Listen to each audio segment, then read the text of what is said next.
નમસ્કાર દર્શક મિત્રો, હું છું અર્પિતા પટેલ. આપ જોઈ રહ્યા છો પબ્લિક ઇન્ડિયા ન્યૂઝ ગુજરાતી.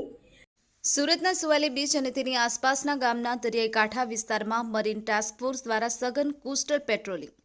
હાલની વૈશ્વિક યુદ્ધની પરિસ્થિતિને ધ્યાને લેતા રાજ્યની દરિયાઈ સુરક્ષા વધુ સુદૃઢ બનાવવાની અતિ આવશ્યક હોય, જેથી મરીન ટાસ્ક ફોર્સના એડીજીપી શ્રી અમિત વિશ્વકર્મા સાહેબ તેમજ આઈજીપી શ્રી પીએલ માલ સાહેબ અને એસપી શ્રી એસજે પરમારનાઓના માર્ગદર્શન હેઠળ marine task force Hazira Surat દ્વારા પોલીસ ઇન્સ્પેક્ટર શ્રી એમ જાંબુકિયાના નેતૃત્વમાં મરીન સેક્ટર હજીરાના તમામ મરીન કમાન્ડો દ્વારા અલગ અલગ ટીમ બનાવી તારીખ 5/3/2026ના રોજ સુવાલી બીચ અને તેની આસપાસના દરિયાકાંઠા વિસ્તારમાં સઘન કોસ્ટલ પેટ્રોલિંગ કરવામાં આવેલ.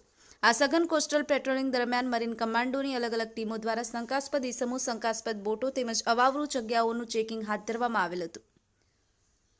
જસુભાઈ ગણાવા સાથે સત્યવાદ, જનતાનો વિશ્વાસ, પબ્લિક ઇન્ડિયા ન્યૂઝ રમેશ સત્યની સાથે.